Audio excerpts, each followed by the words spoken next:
Irmãos, nessa noite, como mencionei, eu fui convocado pelo pastor para substituí-lo, justamente para que ele possa dar o suporte familiar que é necessário nesse momento, junto à sua família.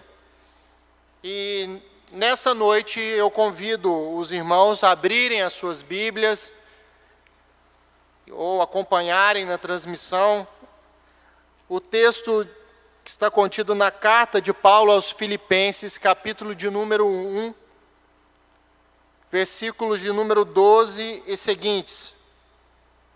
Carta de Paulo aos Filipenses, capítulo de número 1, versículos do número 12 em diante. Quero ainda, irmãos, cientificar-vos de que as coisas que me aconteceram têm antes contribuído para o progresso do Evangelho, de maneira que as minhas cadeias em Cristo se tornaram conhecidas de toda a guarda pretoriana e de todos os demais. E a maioria dos irmãos, estimulados no Senhor por minhas algemas, ousam falar com mais desassombro a palavra de Deus. Alguns, efetivamente, proclamam a Cristo por inveja e porfia, outros, porém, o fazem de boa vontade. Estes, por amor, sabendo que estou incumbido da defesa do Evangelho, aqueles, contudo, pregam a Cristo por discórdia, insinceramente, julgando suscitar tribulação às minhas cadeias. Todavia, que importa? Uma vez que Cristo, de qualquer modo, está sendo pregado, quer por pretexto, quer por verdade, também com isso me regozijo, sim, sempre me regozijarei, porque estou certo de que isto mesmo, pela vossa súplica e pela provisão do Espírito de Jesus Cristo, me redundará em libertação, segundo a minha ardente expectativa e esperança de que em nada serei envergonhado. Antes, com toda ousadia, como sempre, também agora será Cristo engrandecido no meu corpo, quer pela vida, quer pela morte. Porquanto para mim o viver é Cristo e o morrer é lucro. Entretanto, se o viver na carne traz fruto para o meu trabalho, já não sei o que hei de escolher. Ora, de um e outro lado, estou constrangido, tendo o desejo de partir e estar com Cristo, o que é incomparavelmente melhor. Mas por vossa causa é mais necessário permanecer na carne. E convencido disto, estou certo que ficarei e permanecerei com todos vós, para o vosso progresso e gozo na fé, a fim de que aumente, quanto a mim, o motivo de vos gloriardes em Cristo Jesus, pela minha presença de novo convosco. Vivei acima de tudo, por modo digno do Evangelho de Cristo, para que, ou indo ver-vos ou estando ausente, ouça no tocante a vós outros, que estáis firmes em um só Espírito, como uma só alma, lutando juntos pela fé evangélica. E que nada estáis intimidados pelos adversários, pois o que é para eles prova evidente de perdição, é para vós outros de salvação, e isso da parte de Deus. Porque vos foi concedida a graça de padecerdes por Cristo, e não somente de crerdes nele, pois tendes o mesmo combate que vistes em mim, e ainda agora ouvis que é o meu. Senhor Deus, nós acabamos de ler a Tua palavra. Pedimos ao Senhor a iluminação necessária para compreendê-la e aplicá-la aos nossos corações. Nós oramos em nome de Jesus. Amém. Irmãos, nesta noite nós queremos tratar do seguinte tema, em forma de pergunta: o que significa de fato ser cristão? O que significa de fato ser cristão? E nós escolhemos a vida e a obra do apóstolo Paulo para responder, em parte, essa pergunta, já que é um tema de grande abrangência e seria impossível descrever tudo que vem a ser representar um cristão verdadeiro.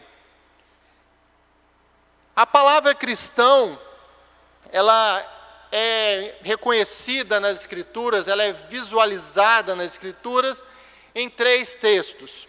O primeiro texto em que ela é identificada é o texto de Atos 11, 26, no qual o escritor de Atos, o evangelista Lucas, ele aponta, ele mostra que lá na Antioquia foi a primeira vez que foi se denominado aos discípulos a palavra de cristãos. Então, nós vemos esta menção da palavra cristãos por 3 vezes, sendo que há um registro bíblico de que, pela primeira vez, cristãos foram chamados assim, lá na Antioquia. No comentário bíblico da nossa Bíblia de Genebra, nesse mesmo texto de Atos 11, 26, descreve a palavra cristão como sendo a pessoa que pertence a Cristo ou é o seu seguidor. Portanto, cristão seria aquela pessoa que segue a Cristo, aquela pessoa que pertence a Cristo. Elaborando um pouco mais esse conceito, o reverendo Augusto Nicodemos, em uma de suas postagens, ele retrata cristão como sendo um pecador que foi perdoado, justificado, que nasceu de novo, mas que ainda experimenta a presença e a influência de uma natureza pecaminosa. Então, nós temos um conceito inicial de que é uma pessoa que pertence a Cristo, que é o seu seguidor. Nós temos um conceito mais elaborado, em que cristão seria um pecador perdoado, justificado, que nasceu de novo, mas que ainda experimenta a influência e a presença da natureza pecaminosa da carne, né?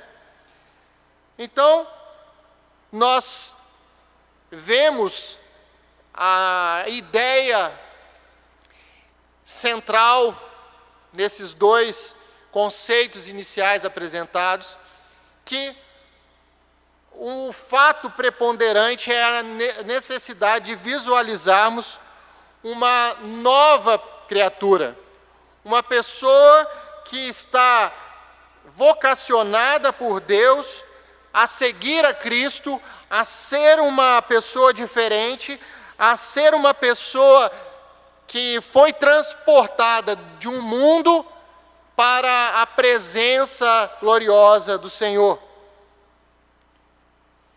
Em última análise, cristãos seriam aquelas pessoas que foram alcançadas pela mensagem do Evangelho. E quando nós falamos a respeito de Evangelho, nós precisamos pensar que, ao direcionarmos esse tipo de afirmação, de que cristãos são aquelas pessoas que são alvo, que são alcançadas pela boa nova do Evangelho, é que nós precisamos compreender o Evangelho em toda a sua extensão e englobando nisso, conforme conceitua John Piper, que o Evangelho está contido nele a doutrina da palavra de Deus. Não podemos pensar no Evangelho somente como uma boa notícia da parte de Deus, que perdoa pecados, que salva pessoas, que resgatam pessoas para ter uma vida com Deus nos céus, mas também por uma compreensão completa da palavra do Senhor. Nós vemos a menção, a ideia de cristão como sendo aquele que é chamado a ser doutrinado, a ser ensinado e assim praticar a vida cristã de acordo com essa doutrina. O que nós vemos na nossa vida social, daqueles que se auto-intitulam como cristãos, é uma adesão a um evangelho parcial, a um evangelho partido, não a um evangelho integral. Esse tipo de evangelho, ele está muito difundido em nossos dias, porque ele traz a ideia de um conforto da parte da igreja. A igreja visualizada como sendo um local em que se atrai as pessoas para que elas possam desfrutar de coisas maravilhosas e que de fato existem na igreja, mas também, e somente disso, porque nós vemos as mensagens sendo difundidas e a pregação sendo feita somente com base nesse âmbito de bênçãos espirituais para os cristãos, mas se deixando de lado, de parte disso, deixando a menção às obrigações, às responsabilidades, aos desafios que são próprios da vida cristã. Nós cristãos somos, nos dias de hoje, um retrato, muitas vezes, do povo de Israel da peregrinação. Um povo que estava somente de olho nas bênçãos do Senhor, mas não estava disposto a aceitar as repreensões do Senhor, os ensinos do Senhor, e viver de acordo com esses ensinos. A palavra do Senhor nos apresenta um evangelho completo, uma doutrina completa, segundo a qual nós teremos sim as bênçãos que são próprias dos filhos de Deus, mas nós temos ainda as responsabilidades, as adversidades que são próprias de quem se diz cristão. A palavra do Senhor nos diz que é necessário que aquele que se considera cristão, que se enquadra nesse conceito de cristão, ele carregue o fardo, negue a si mesmo e siga a Cristo.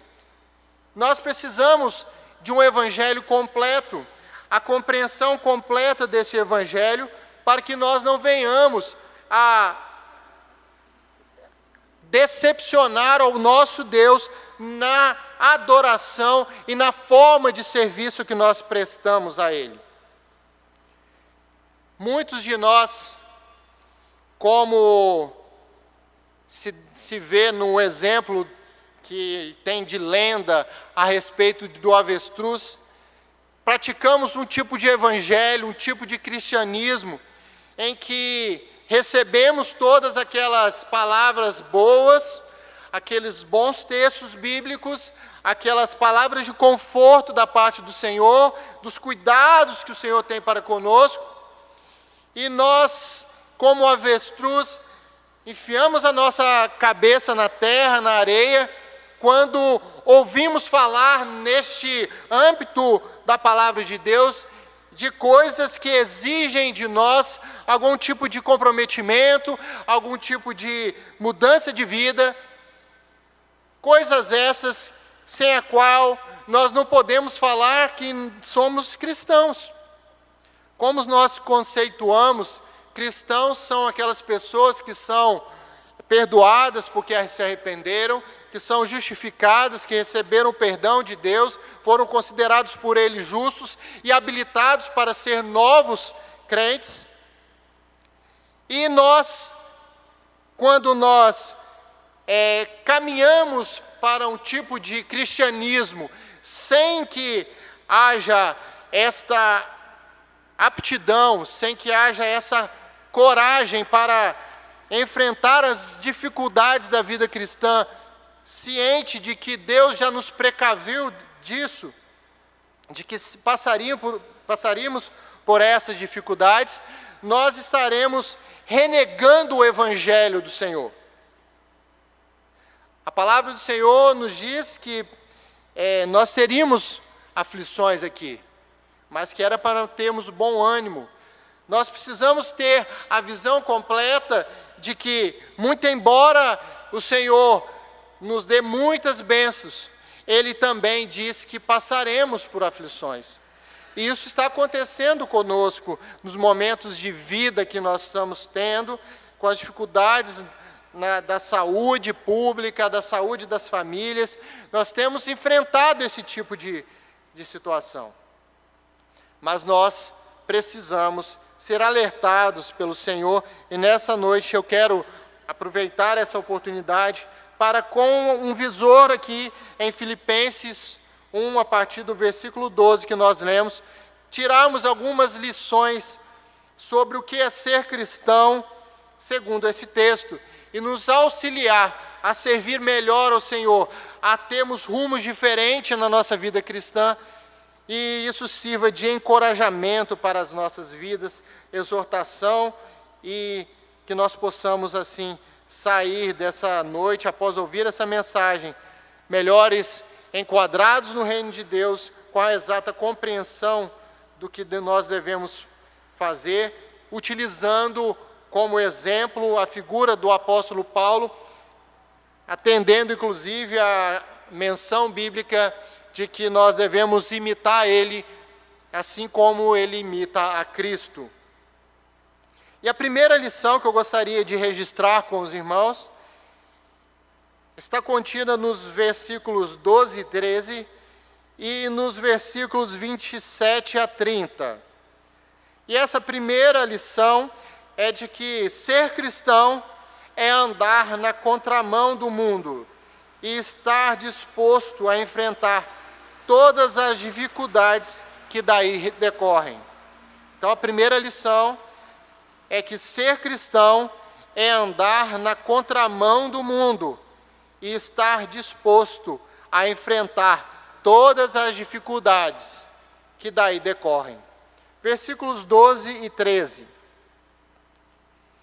Quero ainda, irmãos, cientificar-vos de que as coisas que me aconteceram têm antes contribuído para o progresso do Evangelho, de maneira que as minhas cadeias em Cristo se tornaram conhecidas de toda a guarda pretoriana e de todos os demais. Versículos 27.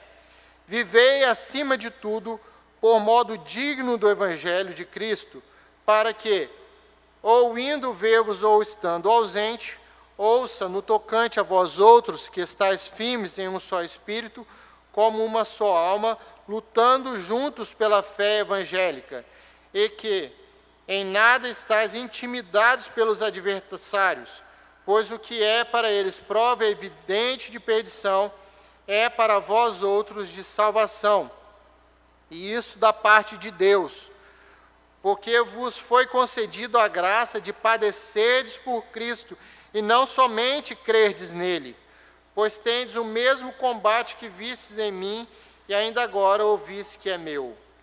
Irmãos, nós podemos aqui observar o contexto em que o apóstolo Paulo está escrevendo essa carta.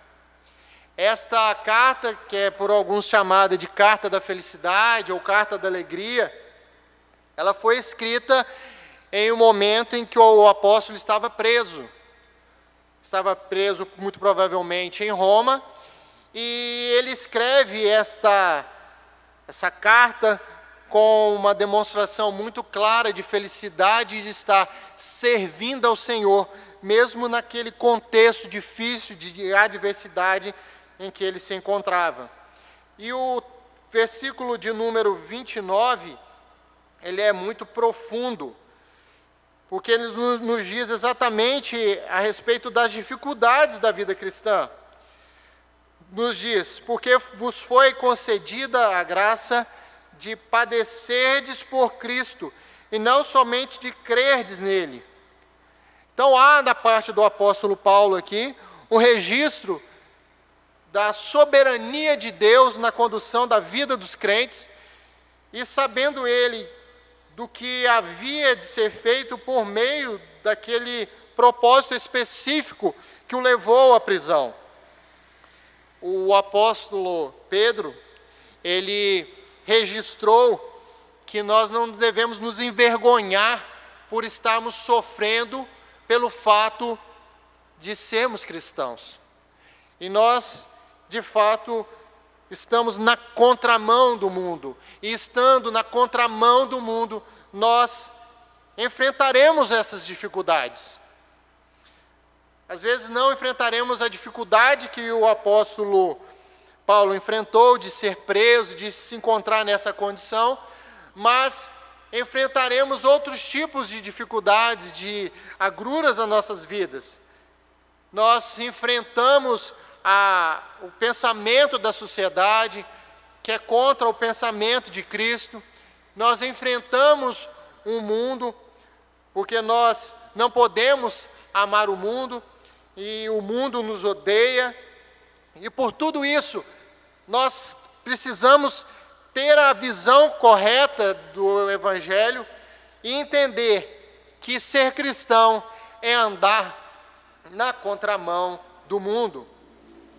E isso exige de nós muita firmeza, exige de nós muita fé, porque é como se andássemos por um caminho, vendo que nesse caminho só está o seu carro e todos os outros veículos estão em direção oposta, e você se sente meio que, será que eu estou indo pelo caminho certo?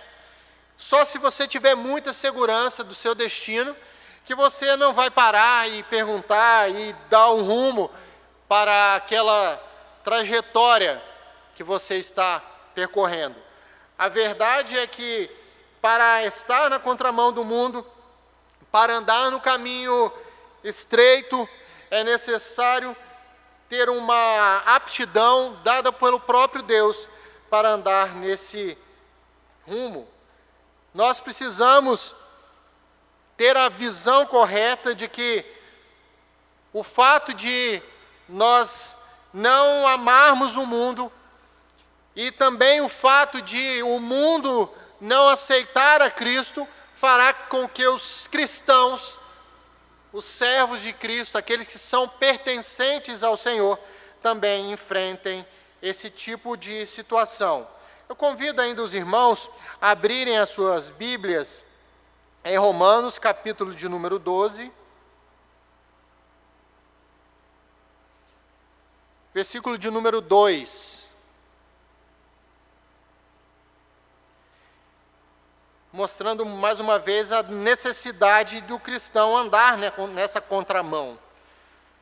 E não vos conformeis com este século, mas transformai-vos pela renovação da vossa mente, para que experimenteis qual seja a boa, agradável e perfeita vontade de Deus. Então, irmãos, a primeira lição que extraímos aqui é que ser cristão é andar na contramão do mundo. Uma segunda lição que gostaria de trazer, a partir dos versículos de número 19 e 20, é que ser cristão tem que querer engrandecer a Deus em tudo. Ser cristão é querer engrandecer a Deus em tudo. Versículo 19 e 20. Porque estou certo de que isto mesmo, pela vossa súplica e pela provisão do Espírito de Jesus Cristo, me redundará em libertação, segundo a minha ardente expectativa e esperança de que em nada serei envergonhado. Antes, com toda ousadia, como sempre, também agora será Cristo engrandecido no meu corpo, quer pela vida, quer pela morte. Aqui vemos o apóstolo Paulo confessando pela fé e certo de estar sendo sustentado por Cristo, de que ele engrandeceria a Cristo no corpo, seja na sua vida, seja na sua morte. Em Romanos, capítulo de número 11, 36, Romanos, capítulo de número 11, 36, nós temos o registro bíblico que nos diz que porque dele e por meio dele e para ele são todas as coisas. A ele, pois, a glória. Amém. Este é um registro muito importante a respeito do fato de que o cristão precisa viver para a glória de Deus.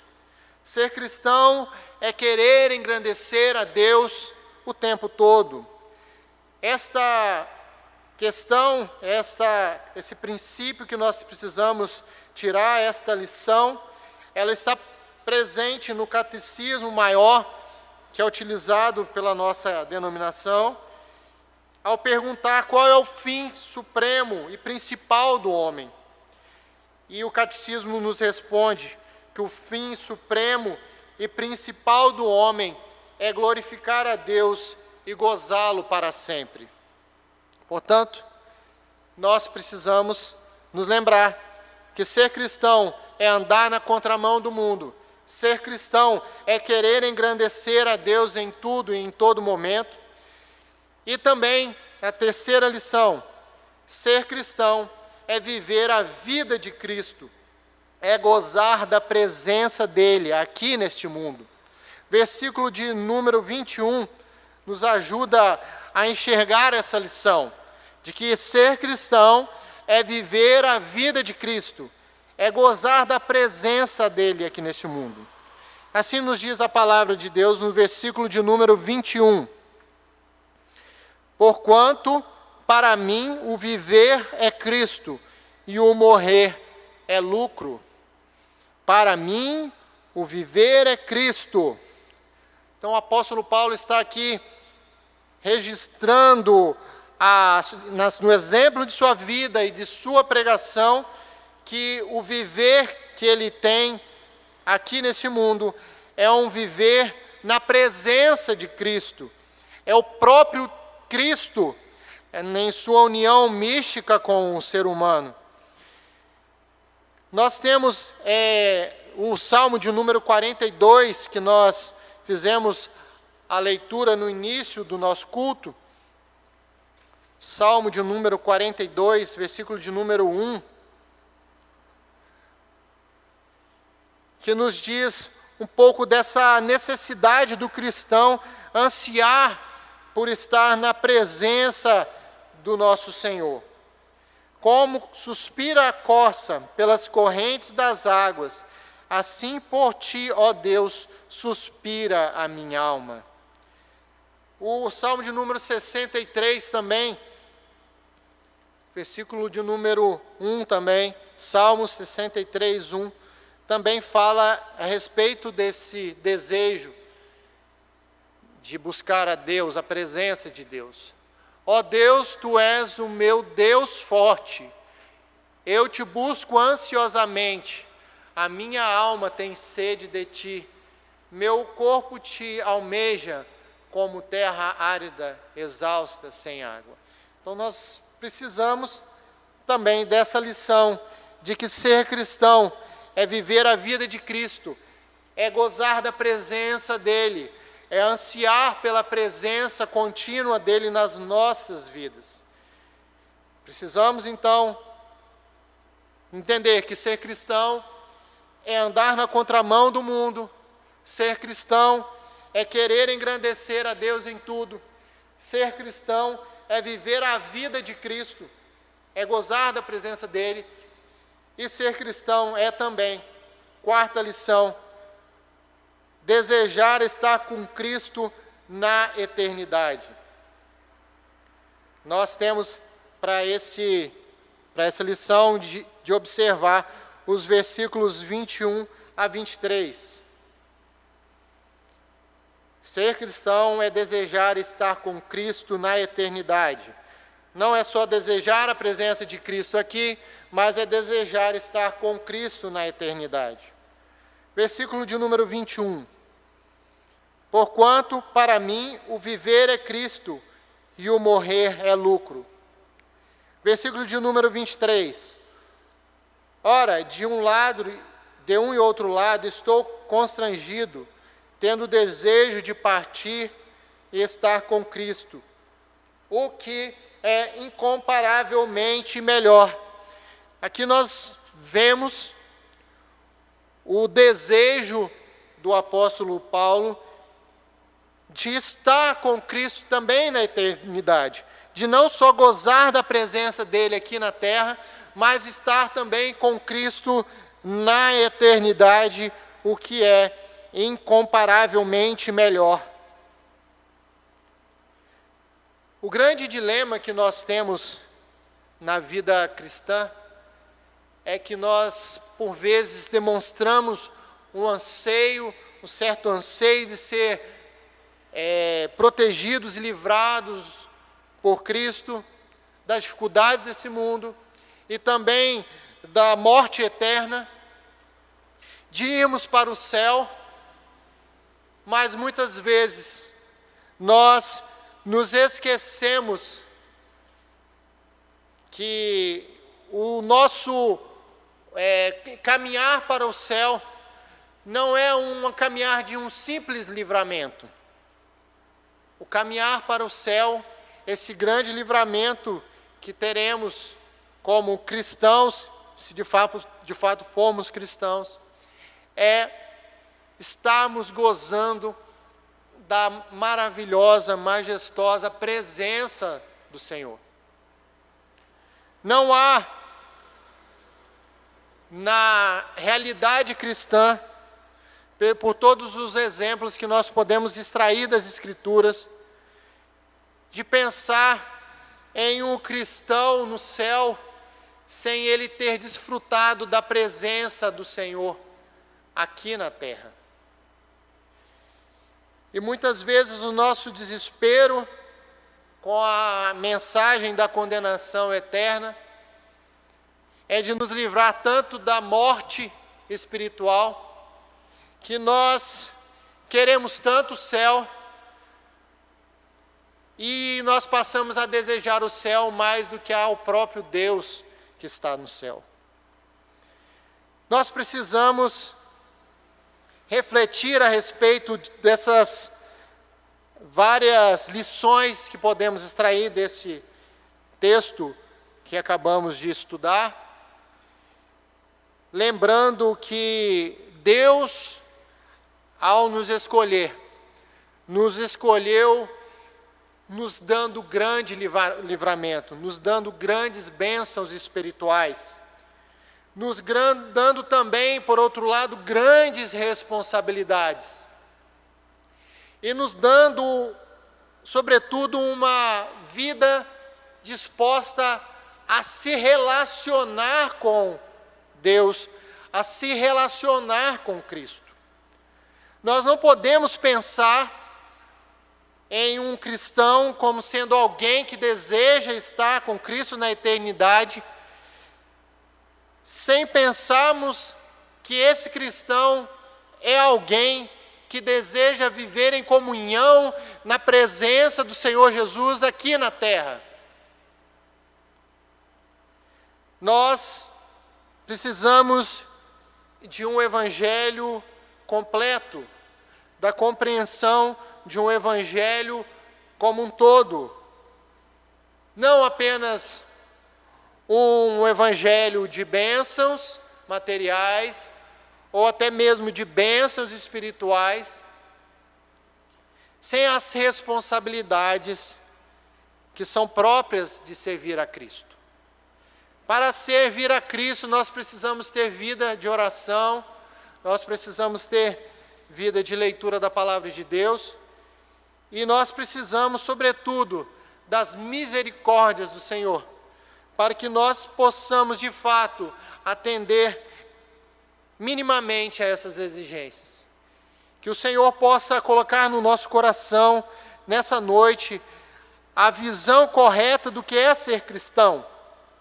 Ser cristão é andar na contramão do mundo.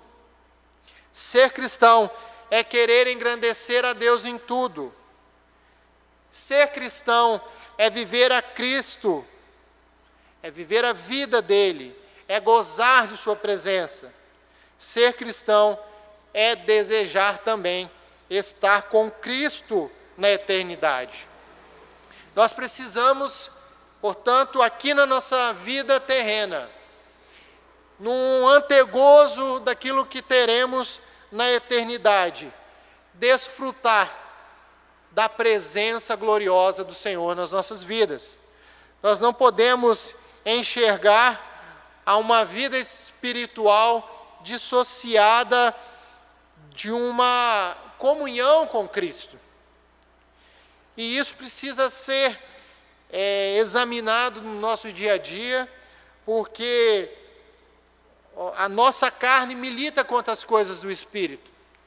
E a tendência da nossa carne é esmurecer nos cuidados que nós devemos ter com a nossa saúde espiritual. Nós estamos vendo muitas coisas relacionadas à saúde física sendo difundidas, já está até cansando a gente de tanta coisa que é dita, né? Hoje se diz que uma coisa é boa, amanhã não é boa, de várias incertezas, mas o que nós estamos trazendo de exortação é a necessidade de nós pensarmos também um pouco na nossa saúde espiritual. Esta precisa ser uma realidade e fazer parte do nosso pensamento. Eu gostaria de concluir esta mensagem dessa noite, pedindo a permissão dos irmãos para que eu faça a leitura de uma parte da obra Deus é Evangelho, de John Piper. Ele diz: todos os eventos salvíficos e todas as bênçãos do Evangelho são meios de remover os obstáculos para que conheçamos a Deus e desfrutemos mais plenamente dele. Propiciação, redenção, perdão, imputação, santificação, libertação, cura, céu, nenhuma dessas coisas é boa nova, exceto por uma única razão. Elas nos trazem Deus, para que nós eternamente desfrutemos dele. Se cremos que todas essas coisas nos aconteceram, mas não nos apegamos a elas, a fim de nos achegarmos a Deus, elas realmente não aconteceram conosco. Cristo não morreu em favor de pecadores que prosseguem valorizando qualquer coisa, além do ver e do experimentar a Deus. E as pessoas que seriam felizes no céu, sem a presença de Cristo, não estarão no céu. O Evangelho não é uma maneira de levar as pessoas ao céu, é um meio de trazer pessoas a Deus. É um meio de vencer todos os obstáculos que se levantam contra o gozo eterno em Deus. Se não queremos a Deus acima de todas as coisas, não fomos convertidos pelo Evangelho. Aqui está uma palavra bem dura, mas muito boa para as nossas vidas. Às vezes nós, como dissemos no início, recebemos palavras muito boas da parte de Deus também. Conforto, mas nós sabemos que o Evangelho completo de Deus, ele é todo bom. A lei do Senhor é perfeita e restaura a alma. Nós precisamos, irmãos, de pensar em que tipo de cristianismo nós estamos filiados. Que tipo de cristianismo nós aderimos na nossa vida. O tipo de cristianismo que a palavra nos mostra é um cristianismo de adesão, em que não está em pauta os nossos gostos pessoais, não está em pauta o que nós pensamos, mas está, sim, em evidência a vontade de Deus, que é soberana, que é perfeita, que é agradável para as nossas vidas. Que nós possamos sair com os nossos corações agradecidos a Deus pela presença que podemos ter dele nas nossas vidas, através da morte de Cristo, que permitiu essa comunhão perfeita com Deus, como disse, no antegozo daquilo que teremos de forma mais majestosa ainda no céu. Vamos orar pedindo que essa realidade seja presente na vida de todos nós e que nós tenhamos uma semana pensando nessas lições que são encontradas em Filipenses, capítulo de número 1, a partir do versículo de número 12. Senhor Deus, nós acabamos de ler a Tua palavra, nós acabamos de meditar a respeito dela, e nós precisamos, ó Pai, do apoio do Senhor, do Teu Espírito Santo, para que nós possamos, de fato, ó Pai, sermos considerados cristãos aos olhos do Senhor, aos olhos daqueles que olham para as nossas vidas, que nós possamos ser, de fato, testemunhas do Senhor, ó Pai.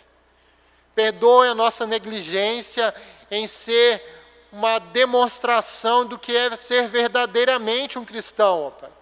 Que nós possamos, na nossa vida diária, representar melhor ao Senhor, como embaixadores de Cristo nesse mundo. Nós possamos ser representantes fidedignos do que a Tua palavra fala a respeito do ser cristão.